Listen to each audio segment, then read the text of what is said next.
من الشيطان الرجيم بسم الله الرحمن الرحيم مثل الذين ينفقون أموالهم في سبيل الله كمثل حبة أنبتت 7 سنابل في كل سنبلة 100 حبة والله يضاعف لمن يشاء والله واسع عليم صدق الله العلي العظيم. அளவிலா கருணையும் இணையிலா கிருபையுமுடைய அல்லாஹுவின் திருப்பெயரால் அல்லாஹுவின் வழியில் தங்கள் பொருள்களை செலவழிப்போர்களின் செலவுக்கு உவமானம் ஒரு தானிய விதையை பயிரிடுவது போன்றதாகும். அதிலிருந்து 7 கதிர்கள் முளைக்கின்றன. ஒவ்வொரு கதிரும் 100 தானிய மணிகளை கொண்டுள்ளது. இவ்வாறு அல்லாஹ் தான் நாடுவோருக்கு அவர்களுடைய நற்செயல்களின் பயன்களை பன்மடங்காக்குகின்றான். மேலும் அல்லாஹ் அதிகம் வழங்குபவனும் யாவற்றையும் நன்கு அறிபவனுமாயிருக்கின்றான். அல்லாஹ் உண்மையை கூறினான்.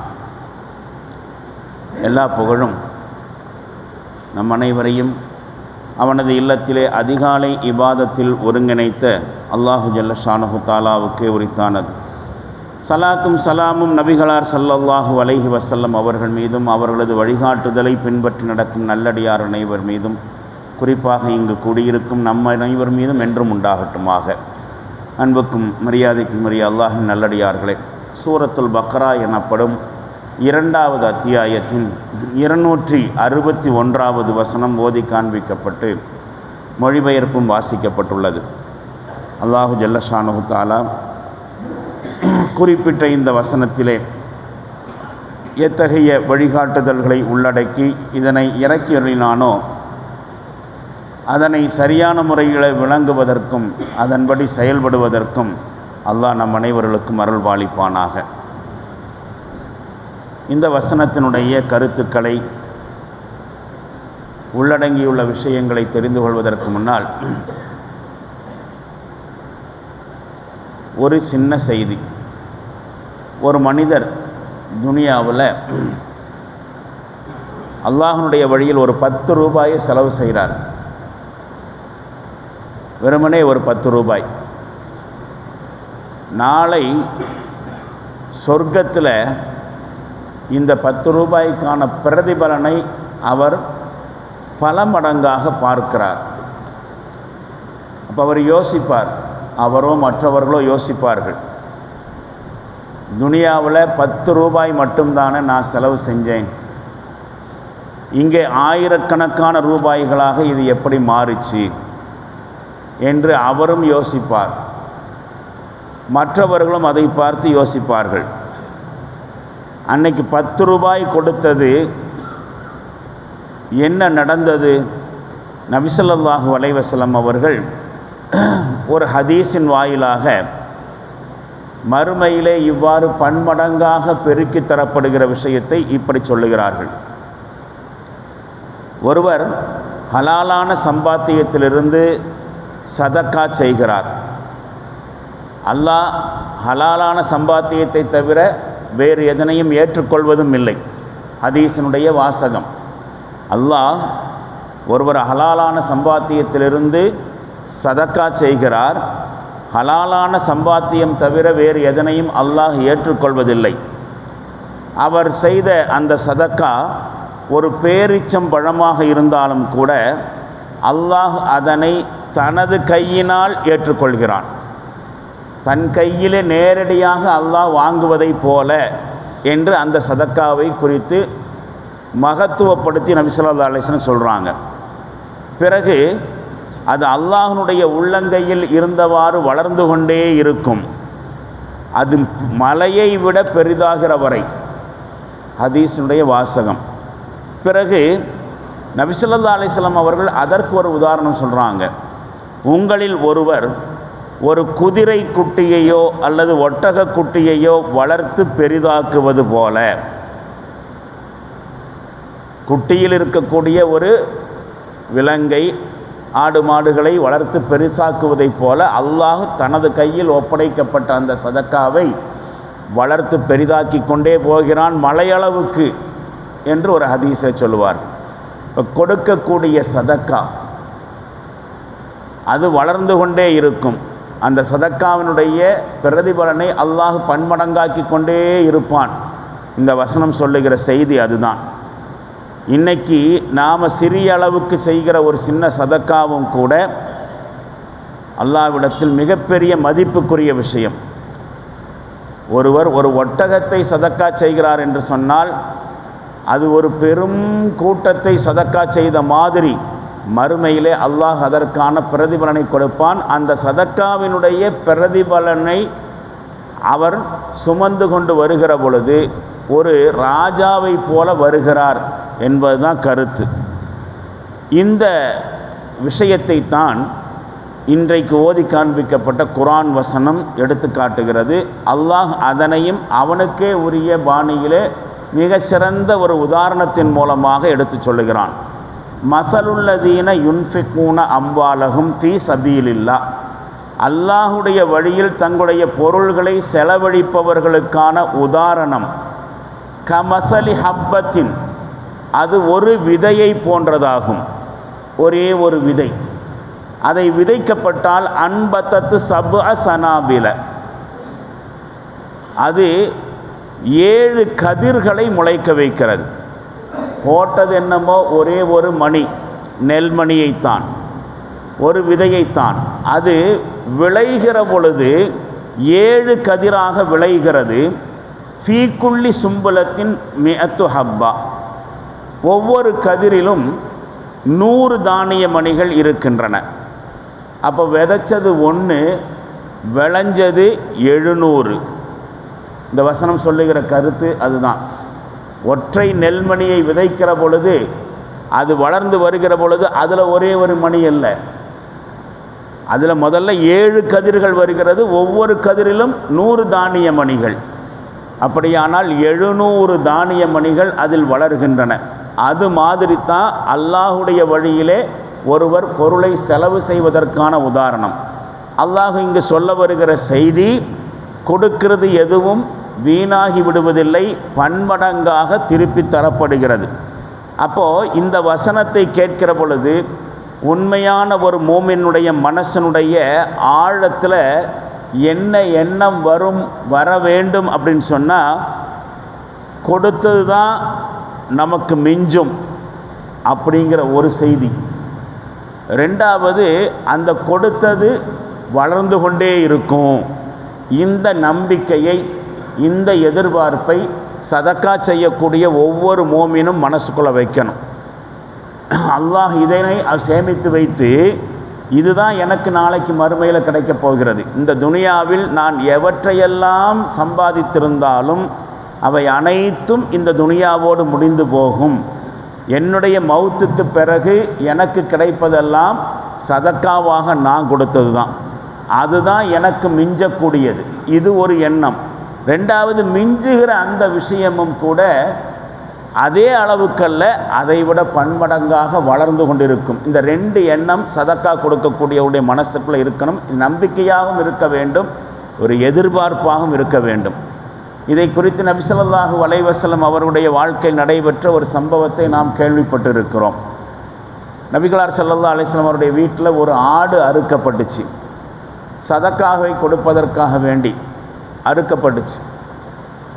அப்போ நபி ஸல்லல்லாஹு அலைஹி வஸல்லம் அவர்கள் வெளியே போயிட்டு வந்து கேட்டாங்க, அறுக்கப்பட்ட ஆடில் எல்லாமே கொடுத்தாச்சா,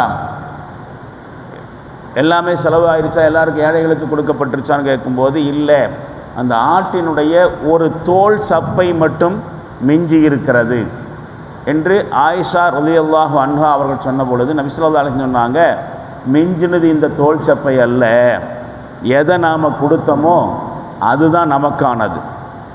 இப்போ நாம் மிச்சமாக வச்சிருக்கக்கூடிய இந்த தோல் சப்பை இப்போ சாப்பிடுவோம், முடிஞ்சு போயிடும், காணாமல் போயிடும்.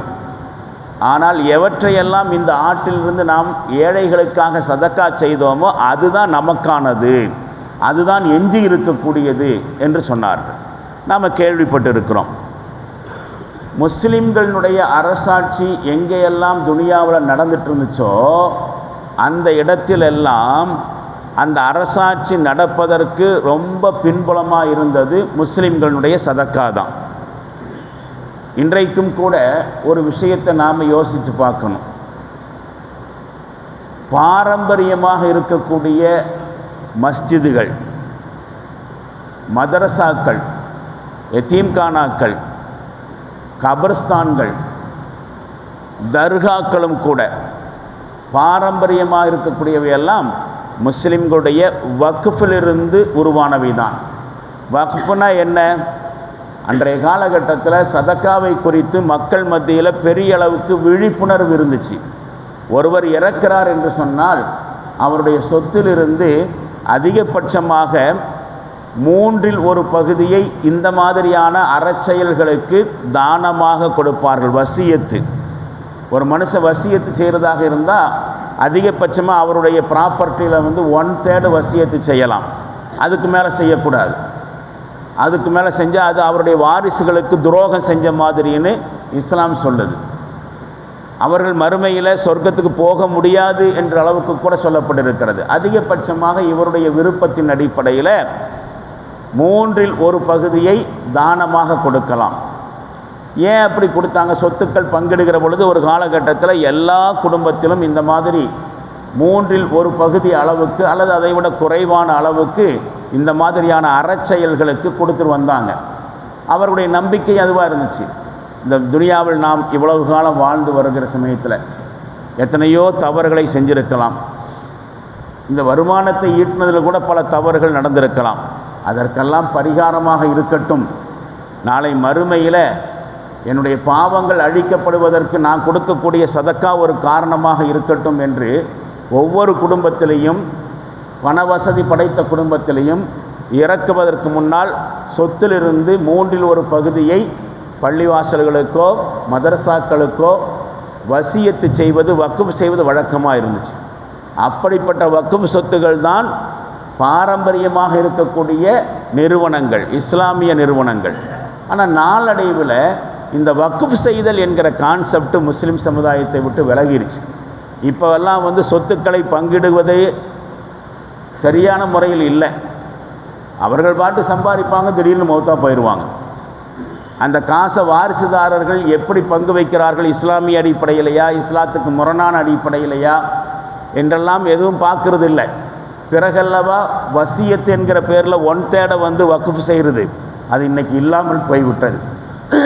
உண்மையிலே முஸ்லிம்கள் எப்பொழுதெல்லாம் மிகப்பெரிய வளர்ச்சியிலும் முன்னேற்றத்திலும் ஆதிக்கத்திலும் இருந்தார்களோ அதுக்கு பின்னாடி முஸ்லிம்களுடைய இந்த வக்ஃப் சிந்தனை, சதக்கா சிந்தனையும் காரணமாக இருந்திருக்கு அப்படிங்கிறத நாம் வரலாற்றில் பார்த்து தெரிஞ்சுக்க முடிகிறது.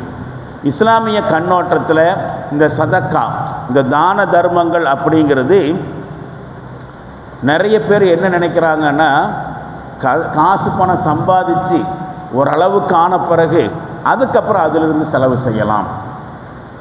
பெரும்பாலும் சதக்காவை பற்றி சொல்லுகிற பொழுது பெரும்பான்மையான முஸ்லீம்களுடைய மனசுக்குள்ளே இப்படி ஒரு எண்ணம் இருக்குது. இப்போ நம்ம சம்பாதிக்கிறது நமக்கே பத்துறது இல்லை, இப்போ கொடுத்தானாக்கா நமக்கு காணாமல் போயிடும், போதாமல் ஆகிவிடும்.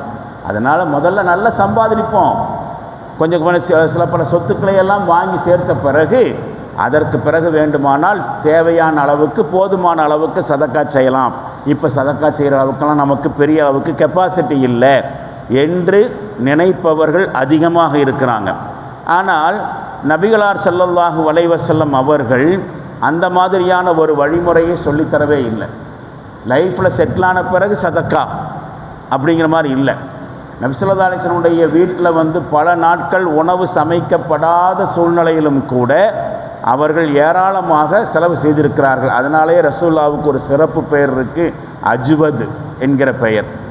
அஜ்வதுனா அதிகமாக தானம் செய்பவர், அதிகமாக கொடை கொடுப்பவர் என்கிற பெயரே அப்படித்தான் ரசூலுல்லாஹ்வுக்கு வந்துச்சு. தனக்கே இல்லாவிட்டாலும் கூட அடுத்தவர்களுடைய தேவைக்கு முன்னுரிமையும் முக்கியத்துவம் கொடுத்தாங்க நபி ஸல்லல்லாஹு அலைஹி வஸல்லம் அவர்கள். நாம் செய்யக்கூடிய சின்ன சின்ன சதக்காக்கள் சில சந்தர்ப்பங்களில் பெரிய சதக்காவை விட முக்கியத்துவம் ஆகிடும். தாராளமாக ஏராளமாக கொடுப்பதை விட ஒரு மனுஷன் கொடுக்கக்கூடிய சிறிய அளவிலான சதக்கா அல்லாஹ்வுடைய பார்வையில் ரொம்ப முக்கியத்துவமாகும். ஒரு தடவை நபி ஸல்லல்லாஹு அலைஹி வஸல்லம் அவர்கள் இப்படி சொன்னாங்க. இந்த வசனத்தை விளங்குவதற்கு இந்த ஹதீஸுகள் தான் நமக்கு உறுதுணையாக இருக்கின்றன. நபி ஸல்லல்லாஹு அலைஹி வஸல்லம் சொல்கிறாங்க, 1,00,000 திர்ஹங்கள் சதக்காவை விட 1 திர்ஹம் சதக்கா முந்திருச்சு அப்படின்னு சொல்கிறாங்க. ஒரு சந்தர்ப்பத்தில் 1,00,000 திர்ஹம் சதக்காவை விட 1 திர்ஹம் சதக்கா முன்னாடி போயிடுச்சு, வென்று விட்டது என்கிற அடிப்படையில் சொல்கிறாங்க. அப்போ நபி ஸல்லல்லாஹு அலைஹி வஸல்லம் தோழர்கள் ஆச்சரியத்தோடு கேட்டாங்க, 1,00,000ம் 1 திர்ஹமும் ஒன்றா? ஒரு மனுஷன் 1,00,000 திர்ஹத்தை கொடுத்து எவ்வளோ பெரிய விஷயம்! 1 திர்ஹம் கொடுக்கறதுங்கிறது சாதாரண விஷயம். ஆனால் 1,00,000 திர்ஹத்தை இந்த 1 திர்ஹம் எப்படி முந்திருச்சுன்னு சொல்கிறீங்க, அது எப்படி நடக்கும் என்று நபித்தோழர்கள் நபி ஸல்லல்லாஹு அலைஹி வஸல்லம் அவங்கள்ட்ட கேட்ட சமயத்தில் நபி ஸல்லல்லாஹு அலைஹி வஸல்லம் சொல்கிறாங்க, ஒரு ஆள்கிட்ட 2 திர்ஹம் தான் இருந்துச்சு. அந்த 2 திர்ஹத்தில் 1 திர்ஹத்தை சதக்கா செய்கிறார். ஒருவர்கிட்ட ஏராளமான திரண்ட சொத்துகள் இருக்குது, அதிலிருந்து ஒரு பகுதி 1,00,000 கொடுத்துருக்கிறார். இப்போது எண்ணிக்கையில் தான் அது 1,00,000, எண்ணிக்கையில் தான் இது 1. ஆனால் டோட்டல் ப்ராப்பர்ட்டியோடு ஒப்பிடுகிற பொழுது, அவங்க கையில் இருந்த செல்வத்தோடு ஒப்பிடுகிற பொழுது இருந்ததில் பாதி 2 திர்ஹம் தான் இருந்துச்சு, அதில் 1 கொடுத்துருக்காருன்னா அதனுடைய அர்த்தம் என்ன? 1 திர்ஹத்தை கொடுக்கல, அவர்கிட்ட இருந்ததில் பாதியை கொடுத்துருக்கார். இவர் 1,00,000 தான் கொடுத்துருக்கார், ஆனால் அவர்கிட்ட இருந்ததில் கொஞ்சத்தை கொடுத்துருக்கிறார். அதனால தான் 1,00,000 திர்ஹத்தை விட 1 திர்ஹம் சதக்கா முந்தி விட்டதுன்னு சொல்கிறாங்க. அப்போது நம்முடைய சமுதாயத்தில் இருக்கக்கூடிய எல்லா வருமானம் காசு பணம் சம்பாதிச்சு அதுக்கப்புறம் ஓரளவுக்கெல்லாம் தன்னிறைவு அடைஞ்ச பிறகு சதக்கா செய்யலாம். இந்த எண்ணத்தை இந்த ஹதீஸுகள் மாற்றுகின்றன. நம்ம கையில் என்ன இருக்கிறதோ அதனை சதக்கா செய்வதே. நாம் எதனால் இதை சொல்லப்படுகிறதுன்னு சொன்னால், குர்ஆனில் இதற்கு விளக்கமாக இன்னொரு ஆயத்தும் கூட இருக்குது. என்ன அந்த ஆயத்து? நாம் இப்போ சேர்த்தி வைப்போம், பிறகு சதக்கா செய்யலாம், ஓரளவுக்கு தன்னிறைவான பிறகு. அதை குறித்து குர்ஆன் என்ன சொல்லுகிறது தெரியுமா? வஅன்ஃபிகு மிம்மா ரஸக்னாக்கும் மின் கப்லி அன் யஅதிய அஹதக்குமுல் மௌத். உங்களுக்கு மௌத்து வர்றதுக்கு முன்னாடி நாம் கொடுத்ததிலிருந்து செலவு செஞ்சுருங்க. உங்களுக்கு வாய்ப்பு கிடைக்கிற பொழுது செலவு செய்து விடுங்கள், பிறகு கொடுக்கலாம் என்று பார்த்தால் வாய்ப்பு கிடைக்காது. அப்புறம் மௌத்தார் சமயத்தில் ஃபயக்கூல ரப்பி லவ்லா அஹர்தனி இலா அஜலின் கரீப், இரவை எனக்கு கொஞ்சம் இன்னும் டைம் கொடு, அப்படி கொடுத்தா ஃபாசத்தக்கும் நான் நிறைய தான தர்மம் செய்கிறேன் அப்படின்னு சக்ராத் ஹாலில் அவர் சொல்லுவார்.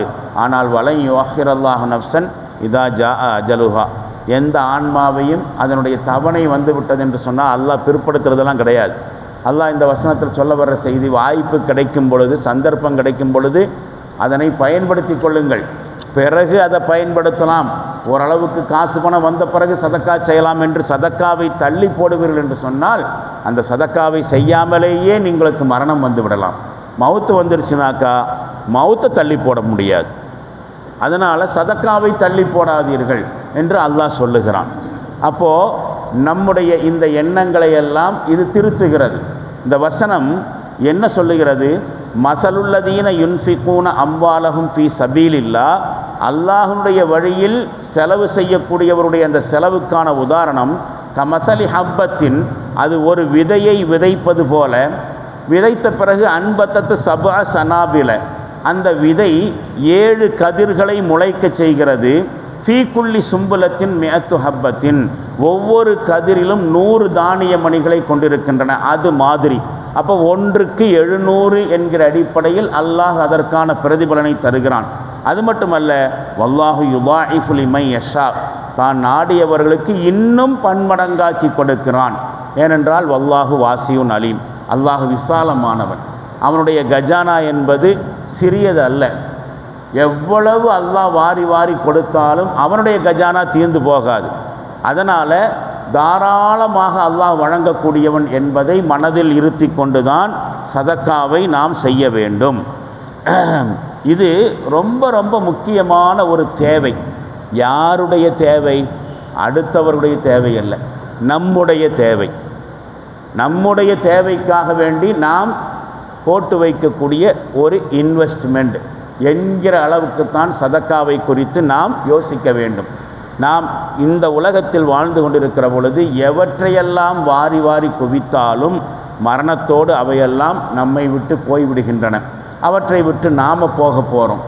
நாளைக்கு மறுமையில் நம்மோடு கொண்டு போவதற்கு உடன் இருக்கக்கூடியவை அமலு சாலிஹாத் என்று சொல்லக்கூடிய நற்செயல்கள் தான். அந்த நற்செயல்களில் மிக பிரதானமானது சதக்கா. சதக்காவை செய்கிற பொழுது நாளை மறுமையிலே அது நமக்கு செலவு செய்வதற்கு பன்மடங்காக்கி தரப்படுகிறது. அப்படி பார்க்கிற பொழுது இன்றைக்கு நாம் அடுத்தவர்களுக்கு கொடுப்பது அவர்களுடைய தேவையை நிறைவேற்றுவதற்காக வேண்டி அல்ல, நம்முடைய தேவையை மறுமையில் நிறைவேற்றிக் கொள்வதற்கு இப்பொழுதே சேமித்து வைக்கக்கூடிய அது ஒரு டெபாசிட்டு, அது ஒரு இன்வெஸ்ட்மெண்ட்டு என்கிற அளவிலே இந்த வசனம் நமக்கு அறிவுறுத்துகிறது.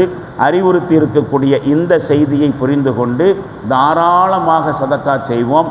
அதிலும் குறிப்பாக அடுத்து வரக்கூடிய ரமலானிலே அதற்கான முழு வாய்ப்பு நமக்கு இருக்கிறது. அந்த வாய்ப்பை பயன்படுத்திக் கொள்வதற்கு அல்லாஹ் நம் அனைவர்களுக்கும் தௌஃபீக் செய்தருள்வானாக. வாஹிரு தாவானா அல்ஹம்துலில்லாஹி ரப்பில் ஆலமீன். அஸ்ஸலாமு அலைக்கும் வரஹ்மத்துல்லாஹி தஆலா வபரகாத்துஹு.